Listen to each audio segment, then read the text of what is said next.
Je vais essayer d'abord, avant de parler de l'affaire Méric, de balayer la blague française. Vous avez beaucoup de chance, vous, Belges francophones, parce que vous pouvez comprendre ce spectacle. Et en plus, vous êtes assez loin pour ne pas le subir comme nous. Je vais essayer donc de vous raconter ce qui se passe en France et finir sur l'affaire Méric. Après, j'essaie d'être assez court pour qu'on puisse faire quelque chose de plus intéressant, c'est se poser, si vous voulez, quelques questions sur ce qui se passe, parce que même si c'est une blague, même si c'est un feuilleton, parfois on ne comprend pas tout. C'est comme les feux de l'amour, si on loupe un ou deux épisodes, on ne sait plus qui aime qui et qui est qui. À la différence de Roland, je serai moins dur. Je pense vraiment que ce qui se passe en France est extrêmement politique. Alors qu'est-ce que la politique d'abord? La politique, c'est d'abord prendre le pouvoir, ensuite le garder. Et puis la politique en général, c'est quoi? C'est définir l'ennemi. On va garder ces trois principes et on va les développer en France. Définir l'ennemi, les socialistes le font. Alors bien sûr, on prend un ennemi qui n'existe pas parce que c'est plus facile. On le gonfle quand on a besoin, et puis on le dégonfle quand on n'en a pas besoin.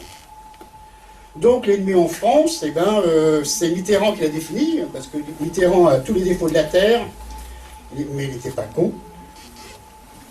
Donc il a défini l'ennemi, c'est le racisme. Voilà. Alors on va combattre les racistes, les fascistes, etc., tout ce qui va avec. Il a donc créé SOS Racisme de toutes pièces, pour emmerder la droite du moment, pour gratter des voix en montant en même temps le Front National pour gratter des voix sur la droite, et garder le pouvoir. Parce que qu'est-ce qu'on veut quand on a le pouvoir? C'est le garder. Maintenant, nos socialistes sont au pouvoir. Mais nos socialistes de maintenant ne sont pas les mêmes. Autant Mitterrand faisait ça parce qu'il était malin, autant ceux-là le font parce qu'ils sont cons. En fait, il n'y a rien de plus con qu'un convaincu. Je vous explique. Bon, Mitterrand, bien sûr, combattait le racisme parce que il le fallait bien, c'était rigolo. Pendant qu'on cherchait quelque chose qui n'existait pas, on ne regardait pas le reste. Et bien, ceux-là, ils y croient.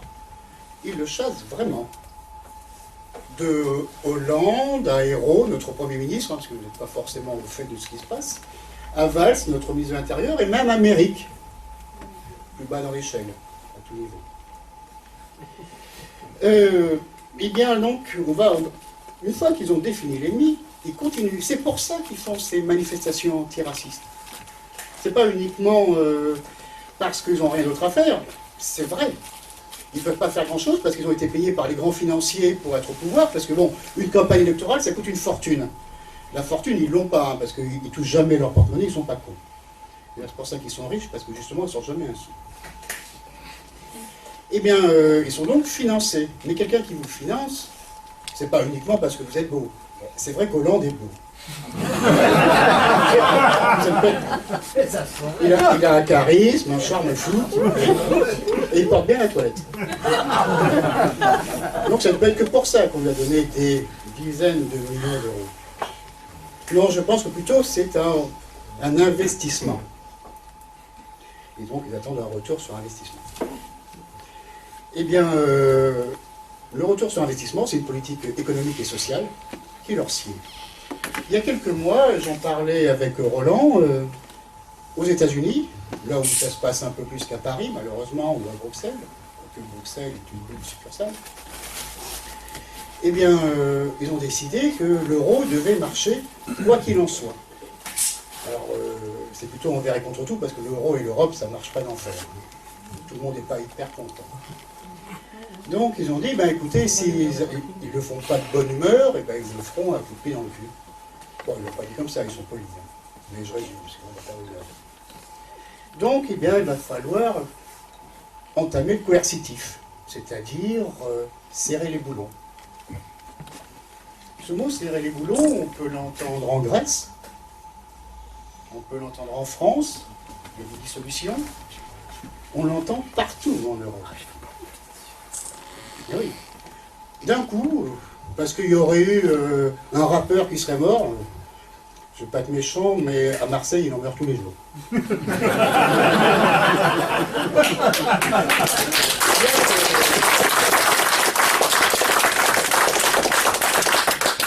bien, on est venu arrêter au petit matin des députés, des représentants du peuple. Moi, je ne suis pas un inconditionnel de l'Aube dorée, je ne les connais pas. Mais par contre, je sais qu'ils représentent le peuple, qu'ils ont été élus, et que ça, on ne doit pas y toucher. Et bien, on y a touché. Ils sont en prison, et puis maintenant, ils sont aux oubliettes. En France, ils ont dissous les associations, des mouvements politiques, pour de fausses raisons. Ils ont attaqué aussi des humoristes, parce qu'ils font de l'humour. En France, on n'a plus le droit de rire, sinon on paye. Il y a d'autres qui ont le malheur de rééditer des livres, et qui sont eux aussi attaqués pour rééditer des livres qui sont édités depuis 150 ans, donc que personne ne critique, et qui sont même édités par d'autres éditeurs. Parce qu'on serre les boulons. Donc tout se tient. Ce que fait le sympathique Valls, ces gesticulations ridicules, ne sont pas si ridicules que ça dans le fond. Et là, pour continuer, et c'est amusant parce que dans leur lutte anti-racisme, on est quand même au pays des dingues, hein, vous avez beaucoup de chance de regarder ça de loin. On a Valls qui soutient Madame Taubira, qui est attaquée parce que une enfant lui aurait tendu une banane. Personnellement, je ne suis pas banane. Mais bon, j'en ai déjà mangé, j'en suis remis. Évidemment, les attaques ad nominem, les attaques sur le faciès, les attaques faciles, je ne suis pas pour. J'en subis assez moi-même. Mais quand même, nous tous ici, on prend les insultes, elles sont au quotidien. On ne dit rien. Pourquoi? Parce qu'on a décidé de rentrer dans la vie politique. La vie politique, c'est la vie publique. Quand on est dans la vie publique, eh bien, on subit le public. Il faut l'admettre. Quand on est ministre, on sait qu'on va prendre. Et pas simplement un bon traitement. Je me souviens, parce que bon, vous n'êtes pas français, mais donc vous connaissez un peu moins l'histoire de France, mais un dénommé Daumier, au XIXe siècle, faisait des caricatures de rois, de ministres, avec des têtes de fouines, de singes, de poires. On survivait.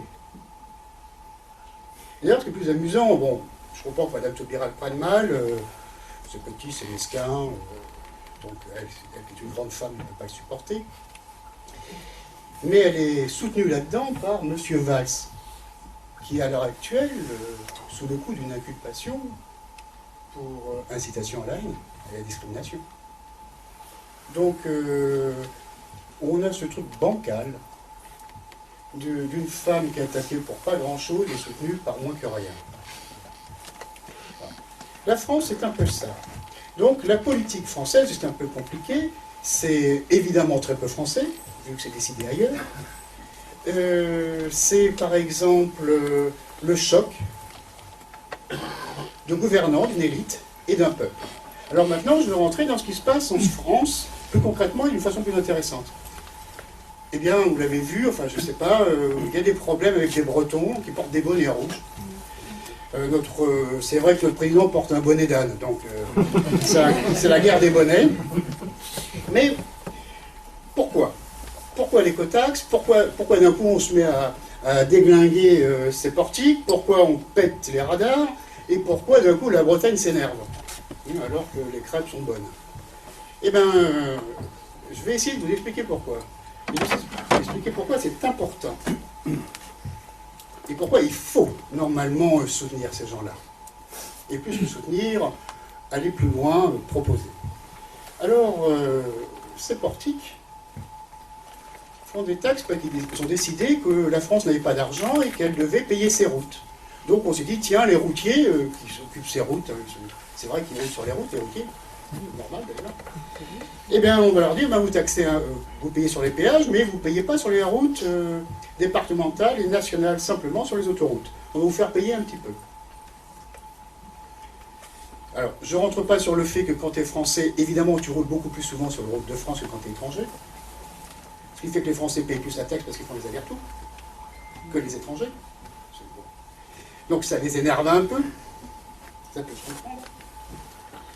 Mais surtout, c'est pas ça, c'est que vous ne le savez pas, mais en France, on paye des impôts. Ici aussi, beaucoup moins. Ben nous, beaucoup plus. Pourquoi? Ben pour payer les ponts et chaussées, la DDE, qui entretient les routes. Mais ça ne suffit pas. On paye une taxe sur les carburants, pourquoi? Pour entretenir les routes. Mais ça ne suffit pas.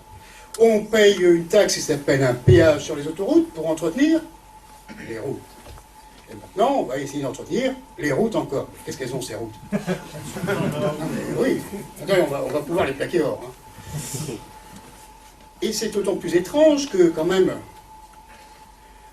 vous n'êtes pas si loin de la France pour le concevoir, ça fait quelque temps qu'on a des routes, quand même. Non, mais on arrivait à le payer jusque-là. Mettre du bitume, on met la tondeuse autour, ça allait. Là, ça ne va plus du tout.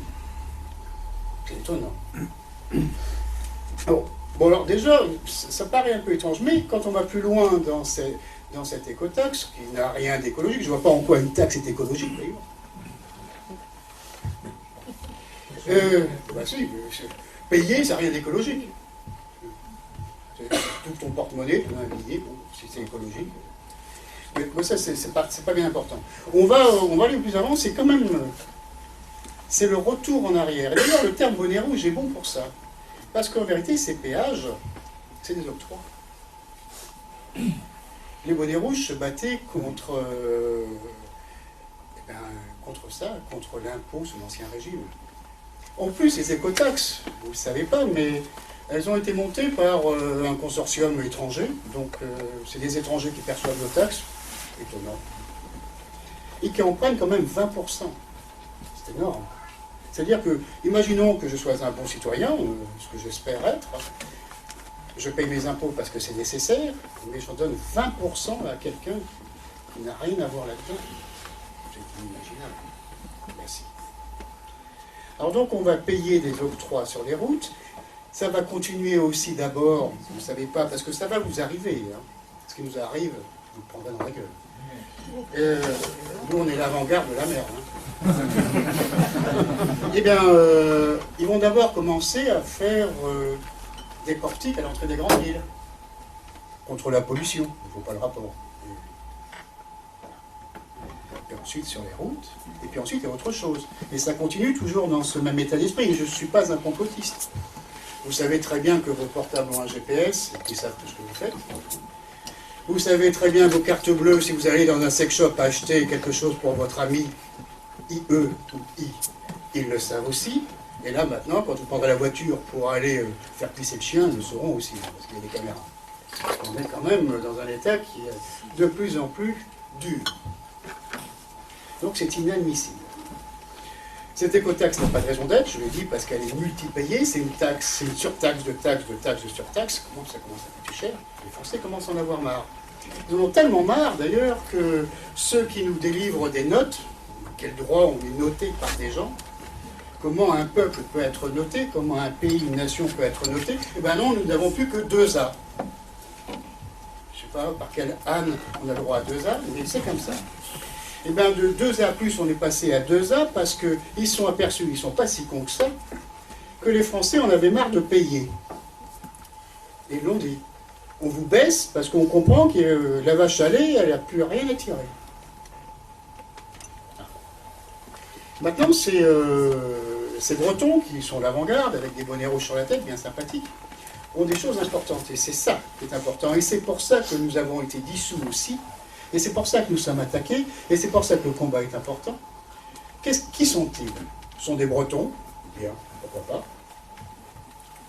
qui unissent des pêcheurs, des ouvriers, des agriculteurs, des transporteurs, des patrons, tous ensemble, contre Bruxelles, contre le mondialisme, contre tout ce qui nous a servi. Et vous verrez que cette opposition est importante, parce que Mélenchon, cet homme qui, de tous les de tous les mauvais combats. Cet homme que je n'aurais pas aimé connaître en 1942, que j'aurais eu du mal à croiser rue Lauriston, m'aurait embarqué. Cet homme qui est de toutes les collaborations, cet homme qui se permet, en ayant été ministre, et en ayant lancé les ouvriers, sur les ouvriers, les CRS, se dire qu'il est pour le peuple. Après, ça on oublie, mais il a été quand même ministre. Il a été socialiste pendant 30 ans. Pendant 30 ans, il a été à la gamelle. Et maintenant, il crache dans la soupe, en plus. Mais il ne crache pas dans la soupe. Il est l'aile gauche du système. Et quand il a vu, enfin pas lui, parce que lui il aboie, donc il le voit moins, quand ils se sont aperçus que d'un coup, le peuple, la France, les Français, en avaient marre, et qu'ils se levaient ensemble pour leurs intérêts communs, il ne l'a pas accepté. Il a lancé à la télévision, vous ne l'avez pas vu, c'est important tout ça, c'est ça la France, c'est ce combat maintenant. Et d'ailleurs c'est très important parce que c'est en France que ça se fait. Eh bien, il a lancé une manifestation au même moment, à un autre endroit, avec tous les tenants du gouvernement, les syndicats, les partis de gauche, etc. En disant qu'il ne fallait pas aller avec les bonnets rouges, qu'il n'était que des populistes, et même des identitaires.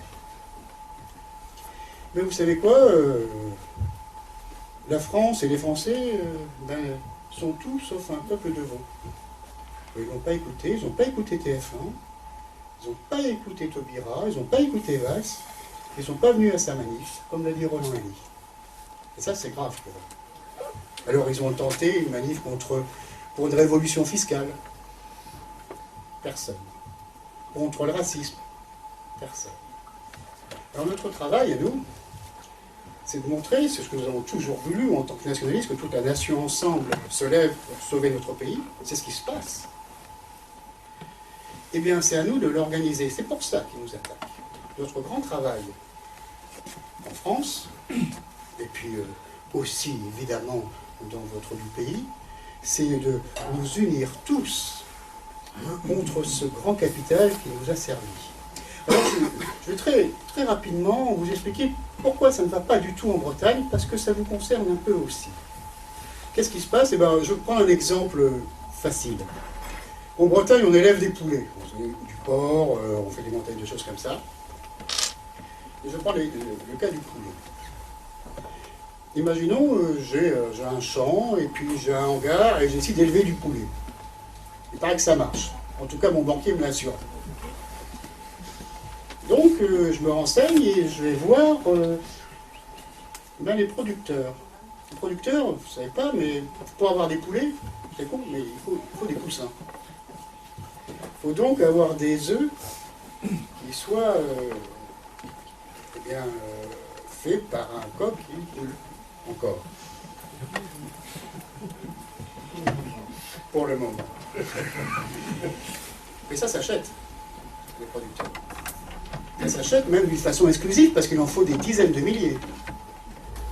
Alors on l'achète à Carrefour, je dois un nom qu'il faut, hein, on va dire un terme plus, ou je sais pas, Carmerde, et pour pas les nommer. Et j'ai un contrat d'exclusivité qui me rapporte une fortune.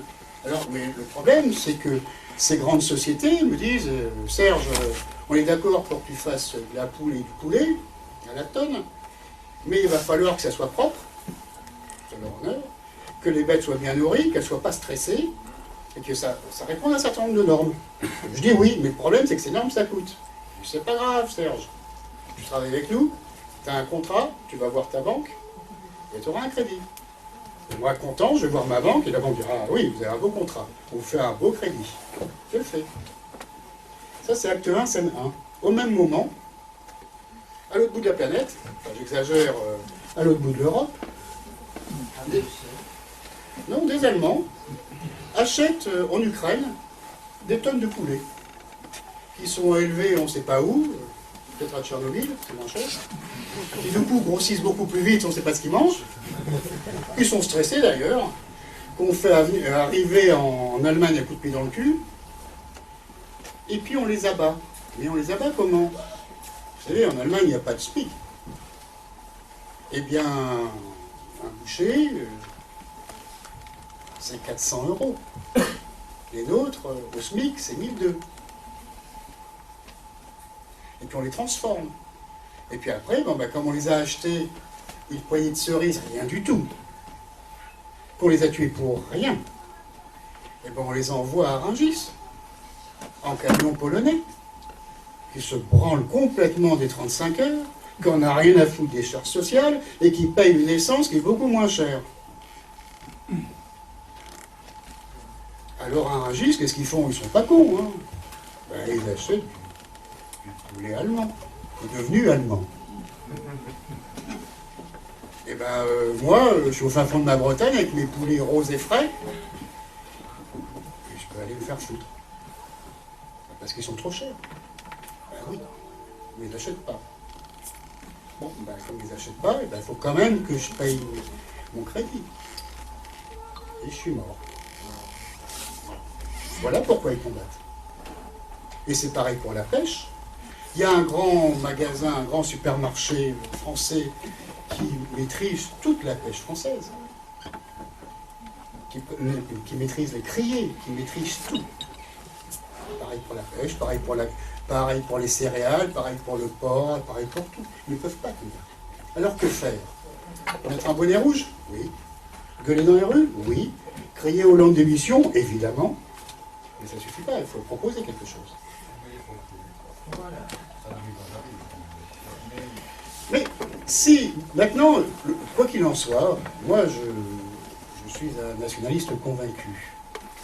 Je crois, je pense que la nation est un des garants des droits sociaux et des droits des peuples. Oui, bien sûr qu'il faut des frontières déjà à l'Europe. Entre cette Allemagne et Tchernobyl, il faut mettre une frontière. Hein? Déjà, la première des choses, c'est la première des choses, mais après, il faut créer quelque chose qui est très français, qui est très facile à faire. C'est un label Made in France, qui disent, voilà, le poulet français est produit en France, élevé en France, abattu en France, transformé en France, avec de la nourriture française. Ça, c'est garanti, parce que quand ils boufferont des cailloux radioactifs pendant des semaines, du poulet, ce ne sera pas les mêmes. Hein. Bien sûr, c'est vrai que quand vous aurez le frigo, ils seront fluorescents, vous le verrez loin, mais c'est tout. C'est pas forcément bon. Ça, c'est la première des choses, c'est simple. Faire une différence. Et la deuxième chose, que ça label se transforme aussi en charte, c'est-à-dire que nous, on acceptera en France que des poulets qui sont vraiment tracés, et ça, c'est tout à fait faisable, c'est pas de l'utopie. Et que cette traçabilité soit absolue et qu'elle devienne même, parce que nous sommes en Europe, je suis à Bruxelles, donc je ne vais pas être trop méchant contre l'Europe, c'est pas non plus. Eh bien, que ça devienne la norme européenne. Simplement. Alors quel est le rapport avec Méric, entre le poulet aux hormones et Méric? C'est simple, il touche, il meurt. Mais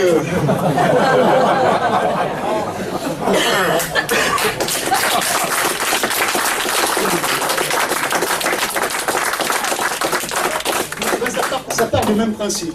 Alors, je vais aller aussi vite parce que c'est ce qu'a dit Roland. Hein. Ben, Hollande vient au pouvoir, il ne peut rien faire, il ne peut pas faire de politique, enfin, il fait de la politique à son niveau, c'est-à-dire du sociétal, pas du social. Alors il dit, tiens, bon, on ne peut pas changer grand-chose, donc on va marier les gays ensemble, ça ne mange pas de pain. Ça a été accepté partout, même les Espagnols qui sont sur-catholiques l'ont accepté, les Canadiens, les Australiens, et puis c'est la norme. On l'a dit, aux États-Unis, il faut que le monde libre de quoi puisse se marier entre eux. Bon.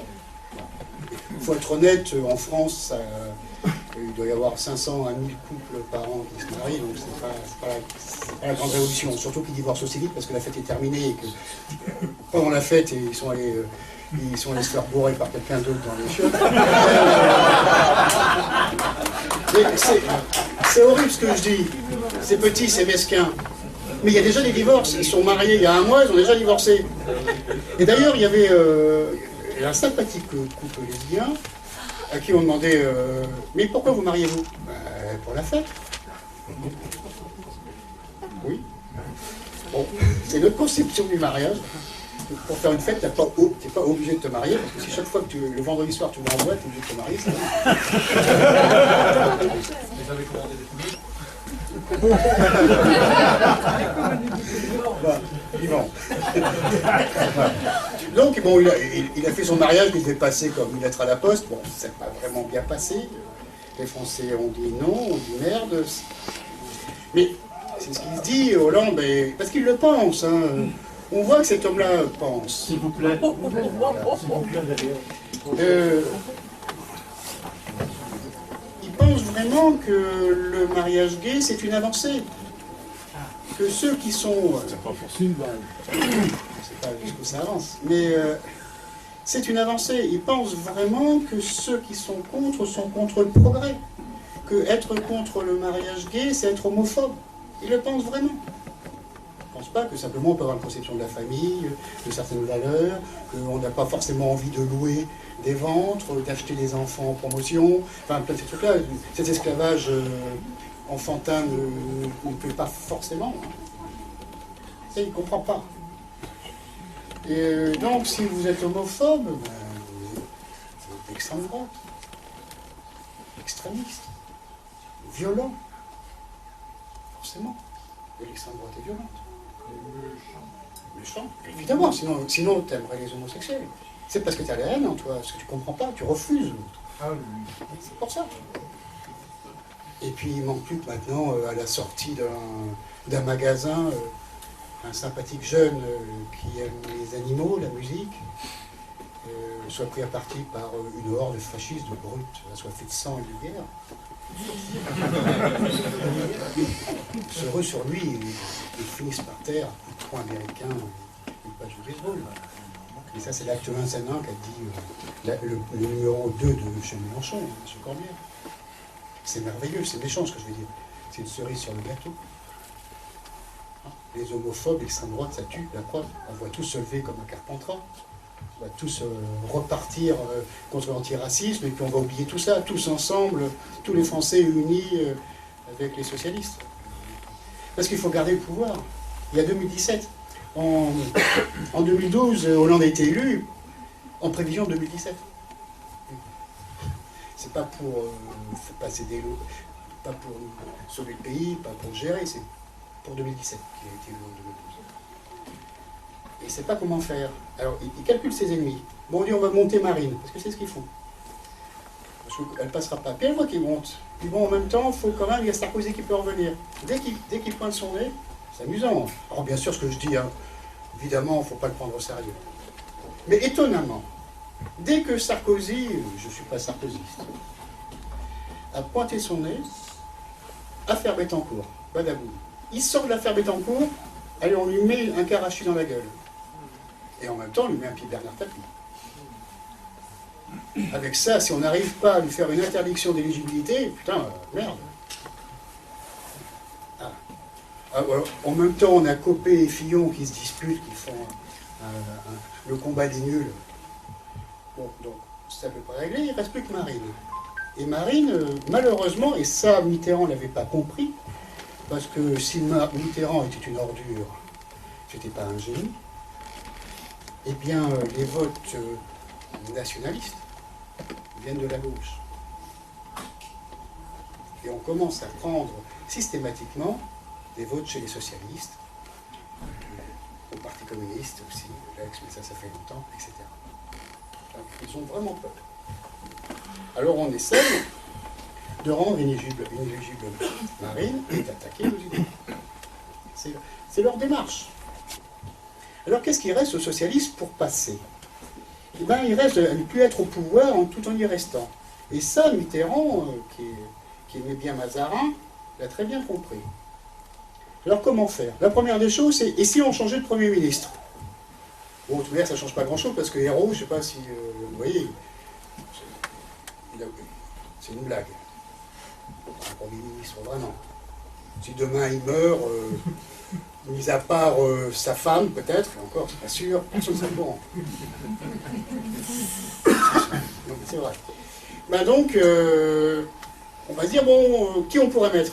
Ben, il n'y a plus que Valls à mettre. Oh, mais Ils se disputent le gâteau et ils ne s'aiment pas en plus, c'est cool.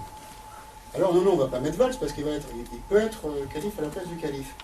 Donc on ne va pas mettre Valls. Bon alors on ne va pas changer de Premier ministre. Alors qu'est-ce qu'on peut faire? Et c'est ça la réflexion. Eh bien on va faire une dissolution, comme ça la droite va venir au pouvoir. Parce qu'ils sont sûrs de ne pas gagner en ce moment, c'est pas gagné pour Hollande et compagnie. C'est pas la win.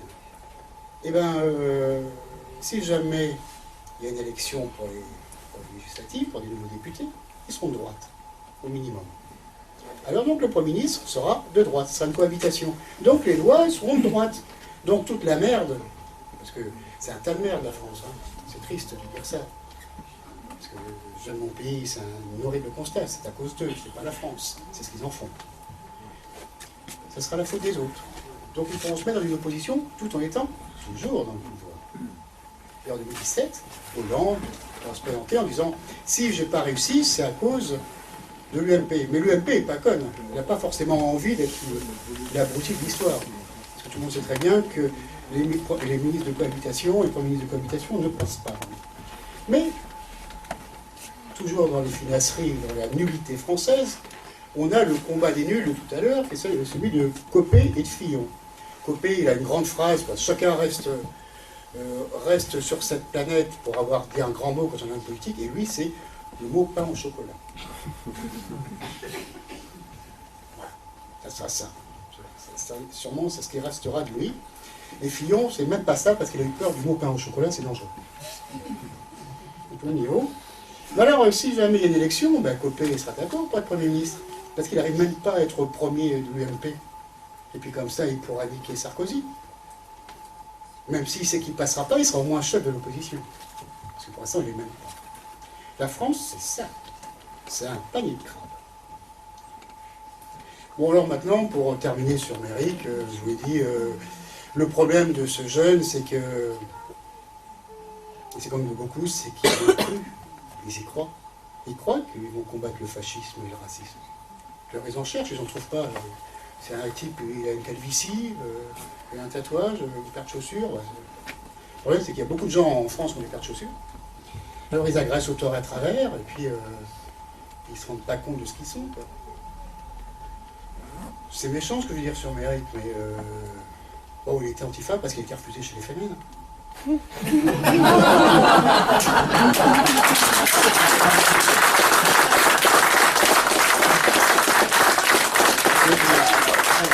Alors, quand cet hologramme percute la réalité,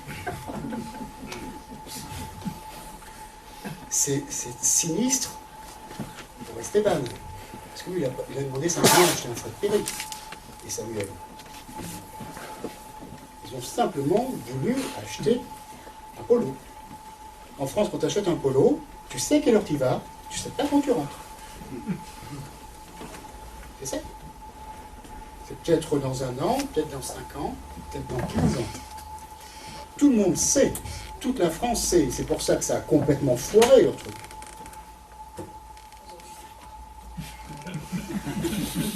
C'est pas des femmes. Oui, elle a un t-shirt.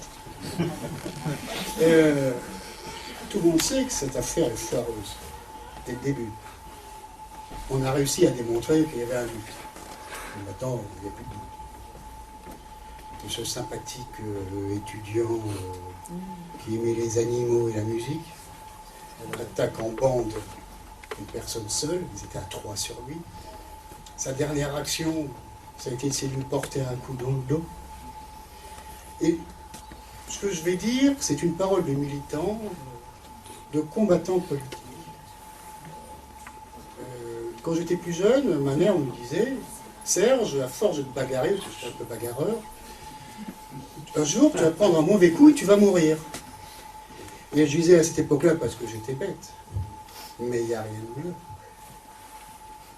Mieux vaut mourir pour ce qu'on est et pour ce qu'on veut, que de mourir avec des tuyaux dans le cul pour quelques années de plus, qui au niveau de la galaxie et des planètes sont des nanosecondes. Donc, quelque part, quand il est mort, je l'ai salué au début, le combattant.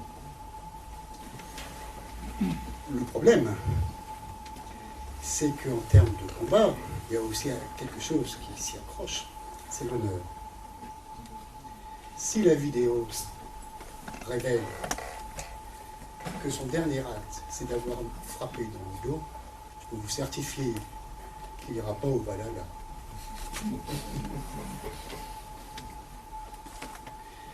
Donc ce jeune homme, c'est triste pour ses parents, parce que, et c'est important ce que je vais dire, c'est un homme, ce jeune homme. Il sait ce qu'il fait.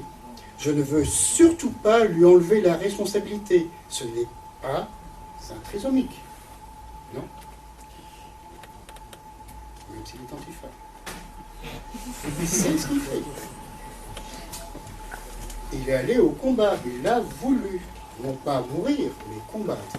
Quand on combat, il y a des risques. On les assume. Quand moi, je me suis battu, j'en ai pas voulu aux gens parce qu'ils se défendaient, ou parce que je me défendais. C'est normal. Donc il faut qu'il soit responsable. Il est responsable de ses actes et il l'a voulu. C'est extrêmement important. Mais cette responsabilité, c'est surtout celle de ses amis. Parce que si lui était tellement emporté dans son enthousiasme qu'il a oublié qu'il était leucémique et qu'il faisait 1m40 et 32 kg, ses amis pouvaient le voir. Les vrais responsables, c'est ça. Les vrais responsables, c'est Mélenchon qui décide, qui déclare qu'il est mort en combattant pour ses idées, comme je vous le dis. C'est-à-dire qu'il fallait qu'il combatte ses idées, soi-disant le fascisme. Le vrai responsable, c'est Valls, qui a osé dire qu'on ne peut pas mettre dans le même sac ce qu'on appelle les fascistes et les antifascistes. Parce que les antifascistes ont le droit de combattre par tous les moyens le fascisme. C'est-à-dire que le ministre de l'Intérieur, qui veut dire le ministre de la Police, dit à une catégorie de personnes, si vous pensez qu'un homme est fasciste, si vous l'avez décidé, vous avez le droit de faire ce que vous voulez. En d'autres temps, un homme le disait à d'autres gens. Cet homme était agité, nerveux, avait une moustache un peu trop courte, et ces hommes avaient des costumes un peu trop bruns. C'était en 1935, on disait, si jamais vous tombez sur un juif, vous pourrez faire tout ce que vous voulez. Eh bien, ce totalitarisme, nous le vivons tous les jours, maintenant, en France, et bientôt dans toute l'Europe. Voilà, merci.